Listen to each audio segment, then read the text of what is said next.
Thor News presents Comet C2012 S1 ISON and WTF Earth. Seriously, bro. Part 32, MABUS and the undebunkable doom. This episode is going to be filled with wild speculation, mystical educated guesses, and hard facts of fiscal and monetary physics, which provide undebunkable doom for all you doom junkies. Well, about 3 years ago, in correlation, about the time ladies stopped being interested in me, I got OCD about reading and trying to figure out Nostradamus' quatrains. Do not recommend this to anybody. It is like induced madness. Though Nostradamus is a great poet and a great writer, he's a downer, total downer. And like many people, I tried to figure out the MABUS riddle. Okay, to kind of understand how I drew my conclusion, and remember I drew my MABUS conclusion long before I'd heard of even Comet ISON. But the three quatrains we will go over, I think will begin to explain how I got to where I did. Step 1, quatrain 962. To the great one of Sarum Angora, Sodom and Gomorrah, the Crusaders will all be attached by rank. The long-lasting hopium and mandrake, the dragon, will be released on the 3rd of October. If we kick on over to Wikipedia, we will see that the Emergency Economic Stabilization Act of 2008 was enacted on the 3rd of October, 2008.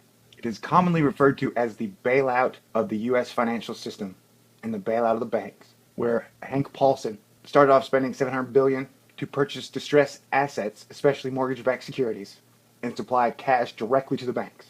Alright, so in here it kind of implies that the stock markets are the beast spoken of in the Bible. Alright, cool. Step 2. Just before the deviant king is killed, Castor and Pollux in ship Comet, the public treasury emptied by land and sea. Well, alright, we got Comet ISON passing through Castor and Pollux. The national debt is 16.9 trillion. 20.6 if you add the Federal Reserve's debt. And then the third piece, MABUS then will soon die. There will come a horrible undoing of people and animals. At one vengeance, one will see vengeance. 100 hands, thirst, famine, when the comet will run. Alright, so yeah, there are the three pieces we had leading up to the identity of MABUS. And a lot of people have guessed in the past, like MABUS was Obama, MABUS was Bush, MABUS was Saddam Hussein, MABUS was Osama bin Laden, or even like MABUS is Ray Mabus of the Navy. But no, MABUS is more powerful than all of them, in my opinion.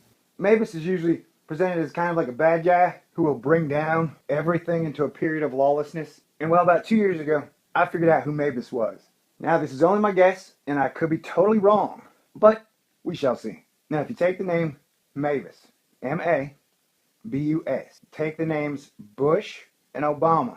The last two letters of Obama's name are M-A, and the first three letters of Bush's last name are B-U-S. Put them together, you get MABUS. Alright, that is step 1. Step 2. What is the major connection of a single person that Barack Obama and George W. Bush shared? Presidents 43 and 44. And that answer is, so our MABUS is Ben Bernanke, the head of the Federal Reserve, the most powerful man on the whole planet. George W. Bush appointed him to the head of the Federal Reserve, and even though Barack Obama campaigned and promised totally different fiscal and monetary policy, he reappointed Ben Bernanke to the head of the Federal Reserve. And I dare say that Ben Bernanke is definitely way more powerful than Bush or Obama.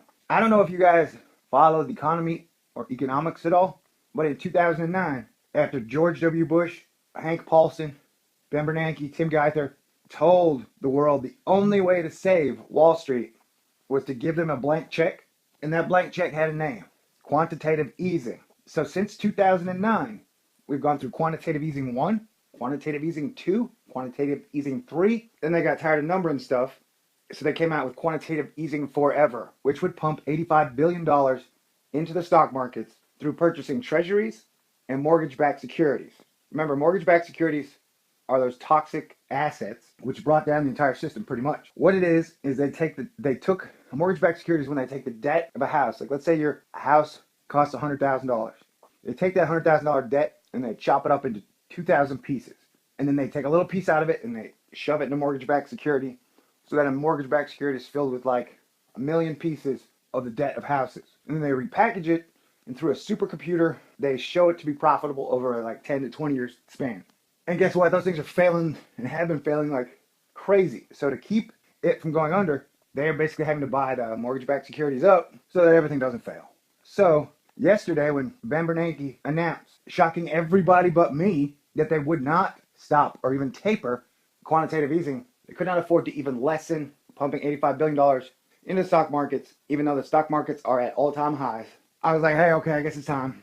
I'll say it. And that is why I've always coordinated Comet ISON with economics. The closer ISON gets, the faster they print. Now, ISON could still be one of the many distractions to distract us from the fact that we have turned our entire country and our entire world over to the bankers. Or it could be that, they see something coming, whether or not it is or isn't ISON, and they're just trying to do what they can to prepare. So, I don't know, And I say undebunkable doom, you cannot keep interest rates at 0%, which means that allows banks, corporations, and hedge funds to borrow from the Federal Reserve at 0%. Then they can turn around, buy a treasury bill from the government, let's say 2% compounding. So that's like free money. You borrow $100 billion at 0%. You buy 5-year treasury bills, and you just made like free $36 billion, man. It is like the easiest money. If you can get it, if you can get to the Fed window, you are gold, asterisk. And if you will look, the funniest thing is, Ben Bernanke always says, man, we are going to keep pouring money into Wall Street until Main Street's unemployment improves, which is like the dumbest thing I've ever heard, or the ultimate Joseph Goebbels propaganda. It's like that saying, the beatings will continue until morale improves. And so during the time of quantitative easing, if you'll notice, it ticks down almost 1% over the last few years. Everybody knows that the unemployment rates are false. The way they count them are false. They don't count people who've fallen off the rolls. They don't count people who are no longer looking for work. They don't count people who've overextended their benefits. So even the idea that unemployment has been going down at all is pretty false. And if you will notice, in the time that quantitative easing 1, 2, 3, and 4 have been going on, compare the effect it has had on